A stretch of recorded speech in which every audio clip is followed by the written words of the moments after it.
Hey, I'm Gopar, and today I'm going to talk about being an Emacs influencer and try to convince you to be one too. Hopefully that goes well. If not, we'll see at the end of the talk. But first, I want to share something, and that is that knowledge grows when it is shared. This is usually how I end my videos. Some of you may be familiar with this, and I say this quote because I believe there is truth to it. The more you share something, the more you reinforce it, and the more the knowledge grows, not just for you, but for everybody else around it with who you share it with. So with that being said, there's only one question I want to ask you, and that is, when is the last time you shared something? Now, the sharing of knowledge doesn't just have to be about Emacs. It can just be about other things that you learn in life.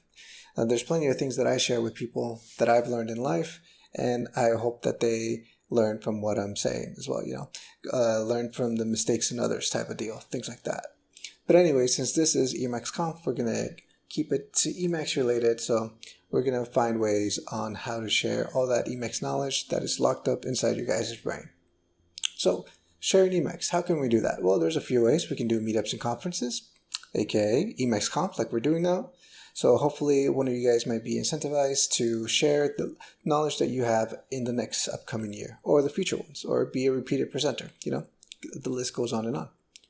And blog posts. So one of the easier entries to barrier, because it is writing and you don't have to do video, not like the other formats that I'm about to present. And tweeting is also an easier format as well, because it's even smaller than a blog post, more condensed, and you can use hashtags. When I was reading the org mode manual, I would use the hashtag #OrTip on Twitter. And so even if you search right now, I believe you'll find some of my tweets. But yeah, that's one way that you can go about it. Simple tweets that you find, little things, little nuggets of gold, as I would say. Of course, there's podcasts, which I'm pretty sure the Emacs community would love to have. So if anybody wants to pick up a podcast, go right ahead. Also, Twitch live streaming, Twitch is a platform in which you can do live streaming for those who are not familiar. And I've seen people use the Emacs tag in there and, just pop up, say hello, ask questions, things like that. You can be working on the configuration or just reading Emacs source code, fun stuff like that. And videos, which is what I do, which I will touch in a second. And there's probably more formats that I'm not thinking of at the moment and that you guys can probably fill in the gaps. But yeah, these are just some of the ways that we can share Emacs. So how do we get started? Well, before we get started, I want to talk about my credentials, right? I mean, who is this guy that you're just listening in this little square talking about creating videos? Well, I run a channel called Goparism on YouTube. It has around 2,700 subscribers at the moment. I kind of know a little bit of the flow. I'm not an expert, but I've done enough videos that I kind of understand the flow of at least the simple way of doing it, which I want to share. So right now you're probably thinking, okay, I get that you want to sell us on the whole video making formats or, sharing just Emacs in general, but I'm a beginner, I'm an intermediate, I'm an advanced, I don't know if I can provide input. And each of those, I want to tackle each of those and say that, yeah, each of you have input.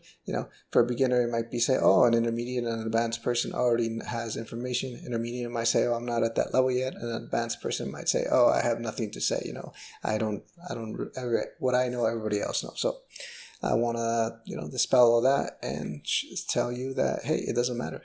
So for beginners, you guys are in a beautiful place, which is that you have a clean slate. So the way I imagine is that every Emacs user is presented upon themselves, kind of like this world. And in this world, you can either build a road that can go to the mountains, the city, or to the beach. And some of us have decided which way we want to go. Some of us might be building the road to the city, to the beach. For example, if someone starts a road to the city, they are probably stuck in their ways, right? On what leads them to the goal to the city. They're not going to make a detour towards the mountain or towards the beach to get to the city. They just want the straightest path. And when you are used to doing things a certain way, you kind of have tunnel vision. So as a beginner, you don't have any of that because you're just starting brand new. Everything is, a world of possibilities. So I would say that this is a very big advantage. The second one is that people enjoy the journey, right? People want to see someone grow from like this spot to the next level, etc., etc. This is one of the reasons why we watch movies, TV shows, anime, right? Because there's a character that needs a problem and they're working their way up to solve that problem. If we just get to see the ending of where they solve the problem, we don't really feel anything because we weren't part of that journey. So I would say that starting from scratch is a pretty good place to be. And of course, if you're going to be writing or making videos or anything related to Emacs, you kind of have to force, if you want to teach people, you kind of have to learn it. So you're kind of forced to learn, which is always encouraged. For intermediates, now, you might be saying, hey, I'm a little past intermediate, past beginner, but I don't feel confident enough to share. Well, I'd say that you're wrong. Once you're intermediate, you're probably fiddling with your Emacs config, maybe doing something with org mode, like a lot of people are doing it, and you can talk about the things that you do, and also those functions that you write in EList to just improve quality of life, things like that. And there's a whole list of things that you can do. These are just, 2 things out of a plethora of items that you can talk about. And for my advanced folks, you guys are in a position where you guys know more about the Emacs internals. You might have read the source code. You might know a Emacs manual section pretty well that you can talk about. And usually when you're at the advanced or intermediate level, you start, or at least some people start writing packages. So you can talk about the best practices for creating packages, the troubles that you face, things that you learn, things like that. Now that I've given a little bit of examples for each of these tiers, there's probably still something going on in each of you guys' mind, which is something all of us get to face, and that is imposter syndrome. Now, with imposter syndrome, the sad reality is that we all have it at some point. We're gonna, at the beginner, intermediate, or even advanced stage, it doesn't matter. There's always that little voice, imposter syndrome, saying, hey, you're probably not good enough, or not that, but questioning if you're good enough or if you deserve to be at this level and things like that. I believe it's very common with software engineers. And the other sad thing is that it will never go away. But the way I see it with imposter syndrome is that we embrace it. If we are getting imposter syndrome, it's because we're pushing ourselves to a next level that we haven't been able to overcome or to progress in. So if you're pushing yourself, you will get imposter syndrome, like, oh, hey, am I good enough to lead this project, to finish this, to optimize this part or whatever. I feel it's a good way. Imposter syndrome, yeah, it feels horrible, but I believe that if you have it, it's because you're doing something right. Okay, now that we've gotten that out of the way, what's the process for recording? Well, it's actually a lot simpler than you think. There's 3 steps, and one of them you might not even have to do, depending on how you want to go about it. So the first one is that you have to record your voice and screen, because if you do want to make video, people have to see what you're doing and they have to hear what you're talking. Otherwise, it's going to be not as engaging. And of course, you can make the face optional when recording videos. If you watch some of my videos, sometimes I show my face, sometimes I don't. It just really depends on the mood of what I'm doing when I'm recording the video. But yeah, completely up to you.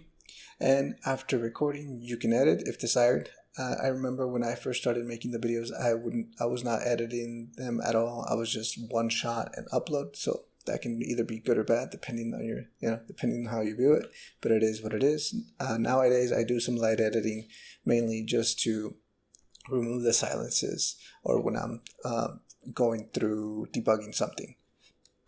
Third one is to upload it, which might be the easiest section depending on your goals. So at minimum, you would put title, description, and a little bit more. And you'll get YS to YOC. It can be as easy or as complicated as you want, which I'll go over later at the end. So let's go over details for recording. So for recording, thankfully, all OSs, or at least the major OSs, have free recording software, or you can go a little fancy and get paid, which usually, depending on your viewpoint, might make things easier or not.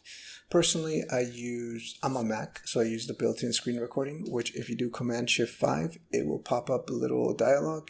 And if you did it just now, you can press the escape key to get rid of it, and life goes on.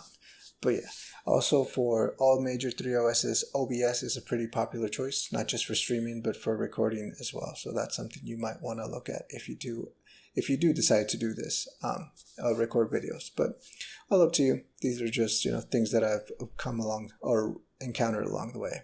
When it comes to recording, I do have some tips that might help you out. At least if I could go back in time, this is what I would tell myself. and that is that audio quality matters. So if possible, get an external mic. That is not always feasible because extra mic costs money, and when you're starting out with YouTube, you are not going to make a penny. YouTube has very high restrictions, or I guess bars that you need to pass before you start getting any revenue. For example, my channel, I still haven't met those bars, so I'm still not generating any revenue. So anything that I buy is just out of pocket. Since I work from home, I already had a mic and things like that set up, so I just use that for recording videos. But if you have, you can use the built-in mic in your laptop if you have one.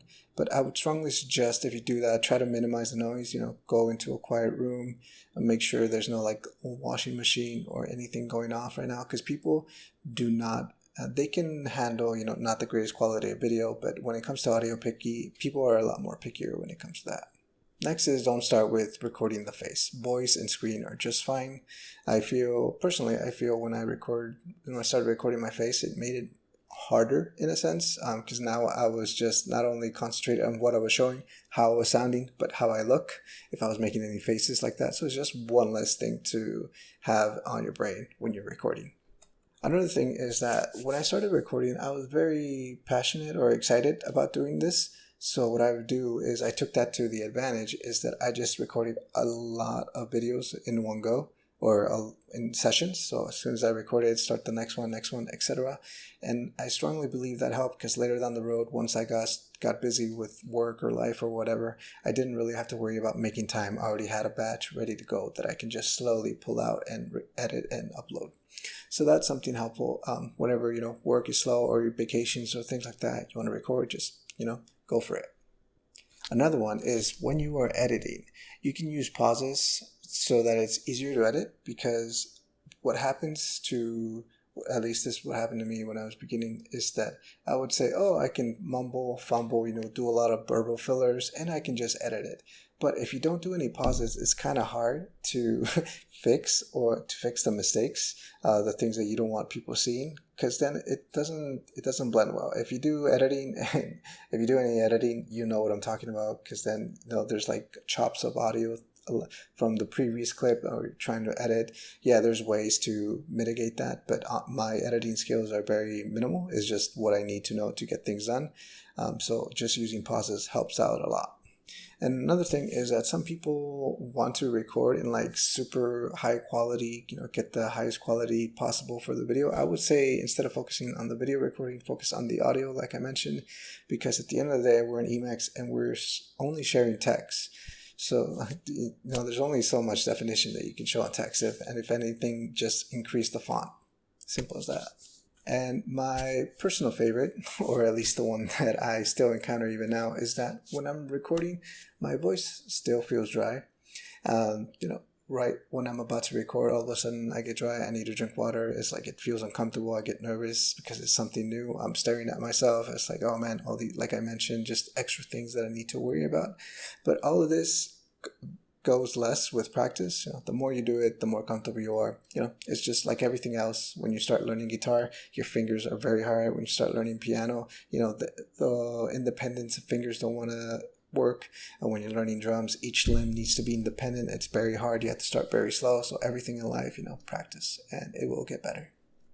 All right, now editing. Well, like I mentioned, this is not always going to be necessary depending on your style. There's some YouTube Emacs creators that simply record everything in one go. They might get up, get a coffee or something, and they'll just leave that in the clip, which is totally fine. No shame. It's the way they want to do the video. Or sometimes they just don't have any time to edit the videos themselves or pay someone else to do it. So what's the best next thing? Just leave it as is, upload.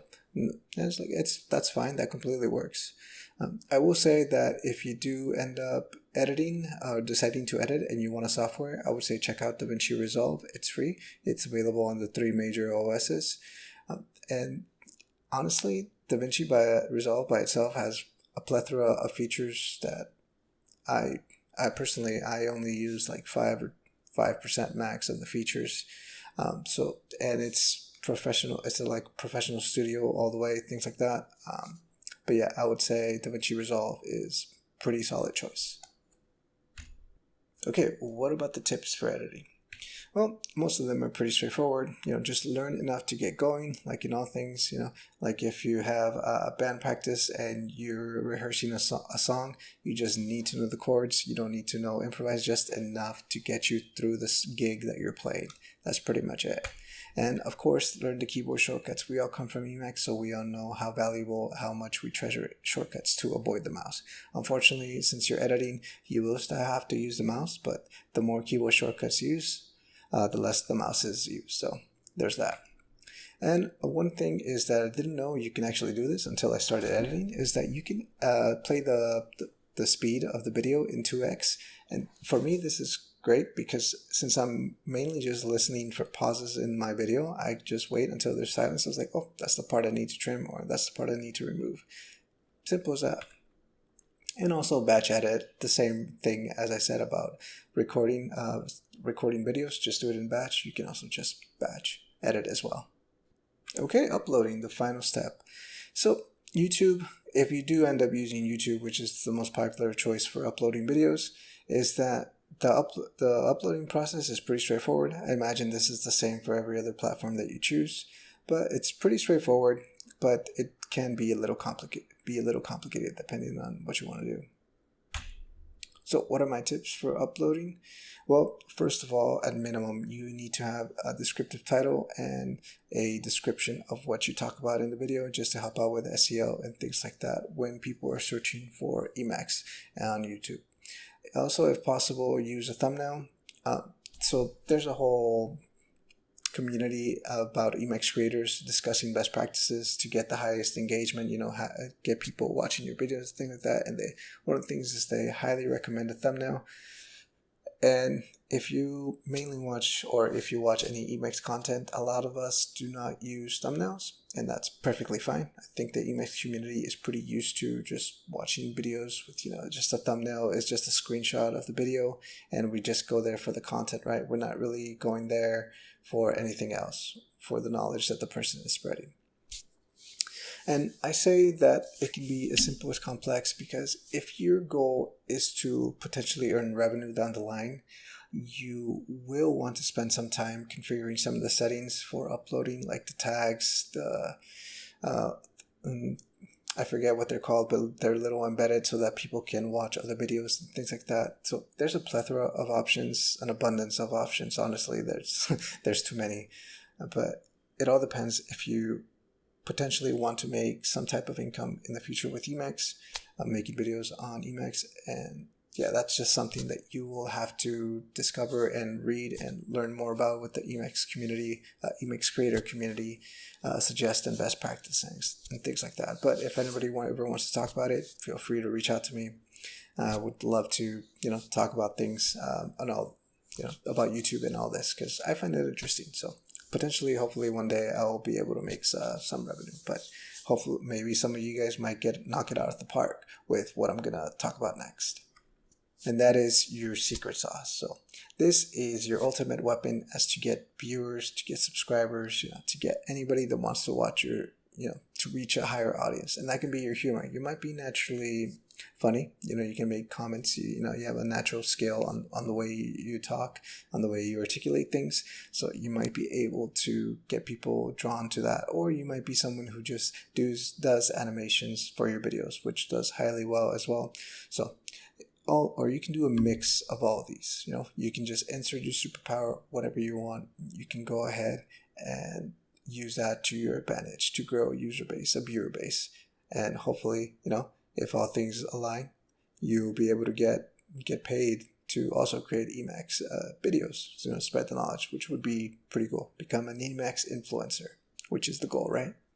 Okay, so I believe I painted this in a pretty good light, at least personal opinion, but like everything, every good also has a bad.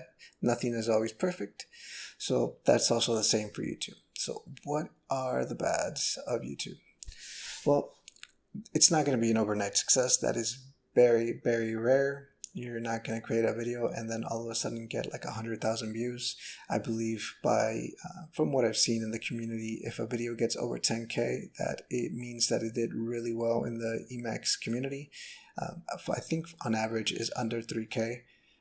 for a video within this is within a time span of, I'd say, like 2 weeks or so, or a month, around there. So it varies. So all these metrics you'll learn if you really actually want to be able to create something in the Emacs. But like I said, it does take work and it does take time. Another thing is that negative feedback. People are very quick, as we all have been accustomed to, that people do not shy from being very negative. It is so easy to just say negative and mean things online because there's no repercussions.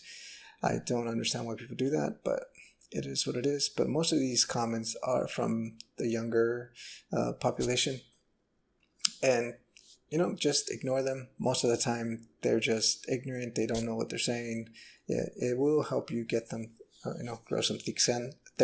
If you already have thick skin, then you don't, this is not going to be a problem. But most of the negative comments that I've received are childish. I would say that it's not really based on anything that has substance. So yeah, just ignore it. It's fine. It's not going to affect your day. Don't let it affect your day is the most important thing. And third, like I was mentioned, revenue is very hard to get monetized by YouTube standards. So that will definitely take some time and dedication. But if you really want it, you will work for it. Hopefully all of us, the people that are constantly creating content via these platforms, are able to get compensated in some way or another, because we do share it because we love it, but also it would be nice to get some compensation. I'm not speaking for everybody. I'm speaking personally because time is a valuable asset, and you can choose where you want to spend it. And right now I'm having fun making videos, so that's where I'm deciding to spend it. But yeah, now with all this that I've said, there's only one question that I want to ask for all of you, and that is, what are you going to share?